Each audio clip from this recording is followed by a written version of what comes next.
Hey guys, it's RCK and I'm glad to have you back here again for our next episode. Today we're going to be going over turn 50, no, hold on, turn 49 and 50 if I'm not mistaken. Yep, that is it. Okay, let's go ahead and jump on in. We have a message here from End and we have a global that went up. Someone also, it looks like End actually claimed the Outer Throne. I think that gives him pearls, if I'm true about the Outer Throne. So let's go ahead and read this message from End. You should see a significant research spike this turn.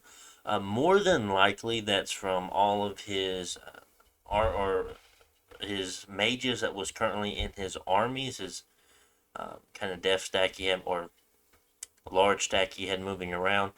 I'm sure they're all somewhere researching at the moment because he had so many mages in his army. That was because you see him kind of taper off when we looked at the research graphs last turn. So we'll definitely see that. Next, we have a couple of battles. Machaka attacking Independence. We'll cover that real fast. Just a look. So he is just pinging a throne here. A white mage, a necromancer. Honestly, a fairly weak-looking throne. I mean, I can look at the paths of which the white mage and the necromancer, or just the white mage. I think the white mage might have different paths. Okay, he's just death 3. And the necro is just death 2. Okay. They do have a fair amount of gems, so we'll be casting Horde a lot. Horde of Skeletons for sure. But other than that, as long as you can deal with skeletons, you shouldn't have a problem. Like fire elementals will clean all of this up. Not only that, I'm sure Machaka flaming arrows. There's a lot of different uses or different things that Machaka has access to help him just completely wreck that throne there. We have Ermor attacking two people here at first, attacking Man and also attacking In. Of course, he is at war with both of them. So let's go ahead and look at this battle report here, or the battle itself. Line formation of Long Dead in the front, followed by Trarius and the Javelin troops in the back, in two separate lines, probably on hold fire, and these are hold and attack closest, I assume. These might be on hold and attack rear, maybe. There's Principes and Velites. And it looks like a PD dump here from Man. Now, of course, depending on who you are, I mean, Horse Cat might be effective versus you, but against skeletons with the Pierce resistance, the full size shield, I mean, there's not really all that much to it. The only big casualties you might see that the skeletons might be taking here would be something along the lines of when they get to these units and start taking those lance charges when they meet them. Other than that, well, he doesn't have any fire to really take advantage of that, but having a single mage in here that could cast flaming arrows, and I think he can have flaming arrows in retreat because that just is an enchantment that stays on the troops. It's not a battlefield enchantment, so he doesn't have to stick around. And have all these arrows with flames. I mean, I think that would be pretty helpful there for sure. After you already have such an investment here in PD, I mean, this is a fairly large amount of PD. Go ahead and put it up. At least we have some priests back here putting some spam on it. I didn't even notice we had two priests here. If we don't, okay, never mind, they're routed. Well, but he definitely put in some work. He might, actually, he took out the rest of this here because either that's commanders. So the commanders, Ermor's commanders are either dead or routing. Wow, I'm really surprised that he ended up taking that battle there. Yeah, wow. Don't know if he still has his PD or not. Let's check. No, he lost his. No. What? I guess that's one of those battles that Armor Attack Mana won. So this is one of those battles where it definitely could have gone either way. It would have been a very, very close battle. But at the time, it went in Ermor's way versus Man's way. That's just how close of a battle it really was. Let's see, not too much here going on with the end attack, of course, just raiding them, and he ended up winning. We have Satis and Arcocephalia having two battles back and forth. A raid. I mean, Arcocephalia was able, I mean, this is a little bit more than just a raid, due to the fact of there being a Lizard King and a High Priest there. Lizard King being a Holy 3, High Priest being a Holy 2. I mean, they do have a cost to them. 80 gold, 230. That's the real cost right there. I knew the Holy Three was going to be expensive. And then 4 Sacred Serpents. So I don't exactly remember what rate. I don't know if it's 1 per turn or 2 per turn, depending on what your holy level is. But I mean, 4. I mean, to steal something a mage had to spend time doing. 4 whites though were lost, and 5 heart champions. So 100 gold. These were summoned, but I don't remember what conversion rate they're summoned at. Of course, the Tis took the higher loss there as far as gold goes. I already like that one. Unexpected event, that's fine. So we had some barbarians attack man. 2 barbarian events happened for man. Very unfortunate for him. Let's look at how he's looking right now. So, unfortunate, it took a decent province away from a farmland there. And then also, 3 gem site was also taken away by the other barbarian attack. Very unfortunate for him. One was also in his cap circle, so that's denying him some of those resources there from that forest. And then another nice province was taken from him by Ermor by losing that battle. That could have gone either way. So very, very interesting. Still has a couple of decent provinces under his control, but I mean, I think the writing's on the wall here. Which is unfortunate. I thought man was not doing too bad there in the beginning. I thought he did okay, but lost that big fight with Ermor, had the fights with Abizia, just things started going down here. And Abizia, I'm surprised Abizia has not moved forward yet. At least when it comes to raiding. I'm surprised he didn't keep the raid going unless he completely pieced out and got a nap. I'm surprised the raiding did not continue regardless of having his big losses here and there. Like, he needs to keep the raiding going if he's going to not peace out of the war. Especially with Ermor coming in. You don't want Ermor taking man's cap. That just sounds like a bad day. Actually, let's check the stats from what we said from what N told us. Oh yeah, you can see that jump from right there was our last turn from him researching, going almost a whole pip and a third there, or a whole line and a third. So yeah, if it's hard to say, but I would almost think that End probably would be able to contest their research here. Probably not Arcocephales, but possibly Machaca's, right around Machaca's level. If he wouldn't have took so many mages off of researching, because he was keeping up, and then all of a sudden it just stopped because he had to take so many off to fight in battles. So very, very unfortunate for him there, but we'll see if he can make up for it for sure. And who cast what? Hold on. So Arcocephali cast something. Treasures of the Earth. Okay, is this Earth? No, not Earthblood Deep Wells. This Riches from Beneath. Okay. So Riches from Beneath was cast by Arcocephali. Currently holding Gift of Help, Mother Oak, and Riches Beneath, and N holds the Eyes of God and Eternal Fire. So very interesting. Sure, he has a lot of very high income provinces. Of course, we can look at what, if you don't know what Riches from Beneath does, plus 20% resource bonus there for every dominion, a max of 100. So, of course, he has 100% resource bonus, plus 4% max dominion of 5. So, of course, that's going to give him a 20% bonus to his gold, or his income, province-wise. And the income from mines plus 20%, a maximum of 100. So any gold mines he might have will probably go up to 200 gold per. That's a lot. That's a whole lot. Does he have? He has a copper mine here, so this is pushing it up to 40 gold.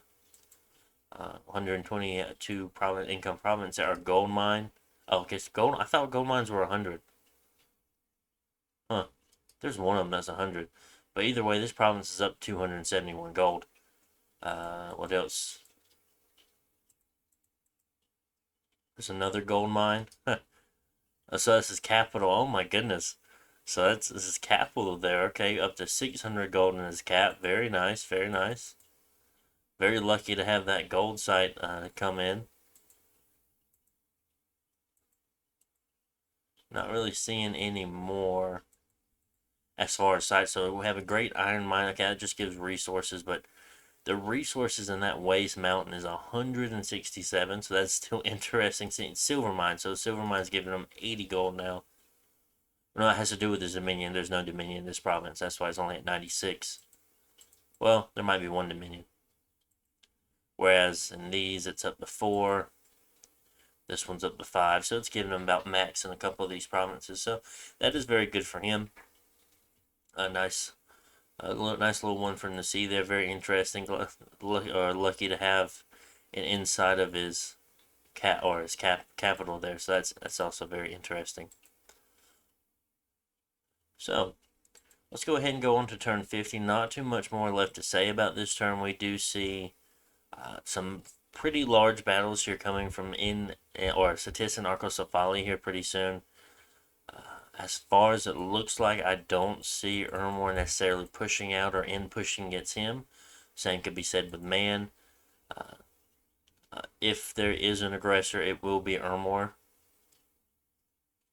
Surprised that Bizia has not pushed forward yet with all of the lava warriors and hellspawn he's been able to create. Look, I don't know why he has so many militia. I'm sure this has to do with blood hunting and whatnot, but there's better ways to go about that. Slayers, militia, interesting.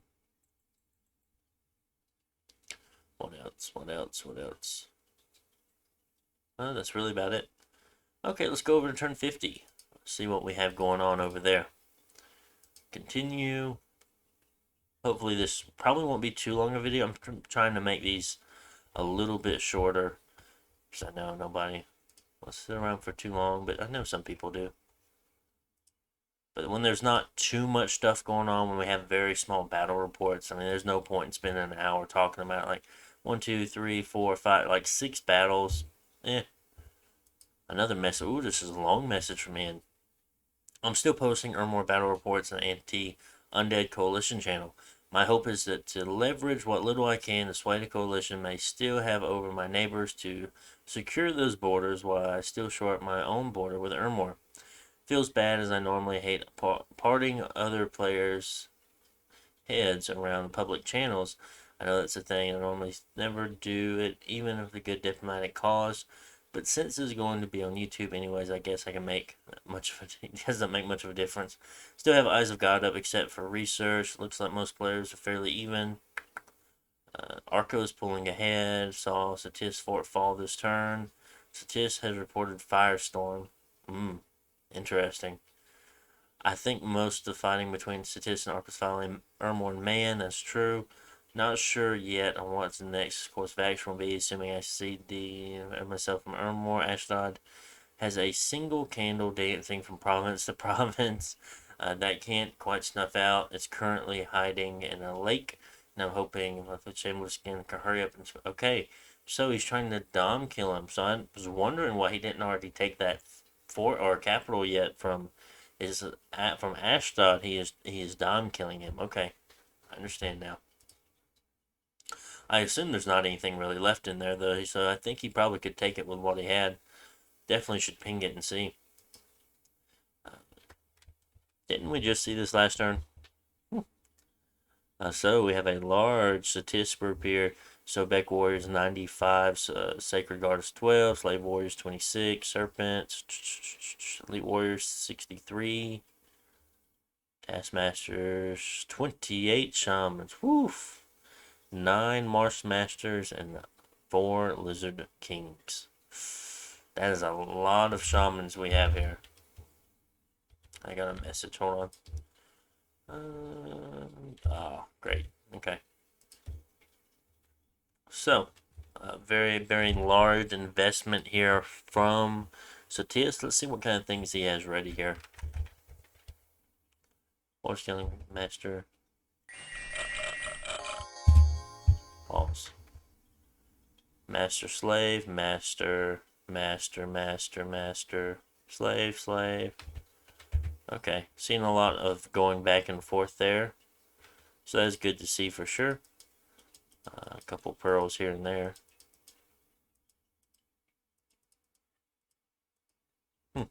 Okay. Very interesting. Very, very interesting. Of course, we don't see a script just fighting this PD here. And we do have man sallying, sallying forth out of this fort to come and attack Ermor head on here. And taking out the sensor is very, very nice here. Of course, routing the army because there is no other, since there's no other commanders. Well, I guess the Mountain King, but still, this was all routed. So very nice on his part, not taking any losses. It looks like, oof, you ran into him with 5 troops against 70 barbarians. That's a tough one. That's a tough one for sure. Ermor raiding end. A Shadow Imp. See if Shadow Imp has anything on it. Sure, he's just scouting with it, but just making sure. Demon Stealthy. Don't see Shadow Imps too often. Or don't see him get caught too often. Oh, so there goes Ashdod. Unfortunate, but glad he was in the game, of course. So it seems like End finally did get that last candle gone. So now it's going to be a little bit easier to take that fort. Just being due to the fact that there's nothing in there. I think there might still be. I don't know. I guess we'll see next turn when he storms it. This is going to push End off of 133 here for sure. Giving away that temple in that lab. So that is unfortunate because I would not take that fight inside of a cave. No matter all the lictor, yeah, do not take the fight inside the cave. Just back off. I wonder if he should have backed off to one of these other provinces here. Well, yeah, he probably should have backed off to one of these other provinces, honestly. Don't know how I feel about him building the temple and the lab here, trying to defend this cave. I mean, yes, it is a very nice choke point, but I don't think it's a very nice choke point for you, really. Especially just fighting Ermor. That's the only thing. If it was anyone else, it'd probably be good. But then it kind of opens up Ermor to raid 1, 2, 3, 4 provinces. Makes it rough. Would have expected, sorry, a little tired. So I would have expected Ermor to at least have like a Mountain King coming in well. Wouldn't have really been able to attack too well into this, but over here and try to like ping some of these provinces just to fight somewhere. Going through water provinces kind of takes people off guard sometimes, so it's something you can don't lose track of there. And honestly, that's really it for this turn, guys. I mean, not too much going on. We see a lot of troop movement. Satis now is on top of Arcocephali, one of his forts. I mean, Machaca, from the looks of it, is about to take that throne next turn, so that should be a decent battle too. We have Ermor and End playing chicken with each other, so they'll just go back and forth, I assume, through these provinces. So man is coming out. Of course, Ermor does not have much stuff here at all. Makes me wonder if Ermor is going to move to this fort. Maybe like move and patrol and have see if man kind of pings it. That could be interesting to take that out. Fortifications under construction, good. And that's not really all I have, guys. I hope you enjoyed the little video here. Make sure to like, comment, subscribe, and I'll see you on the next one. Bye.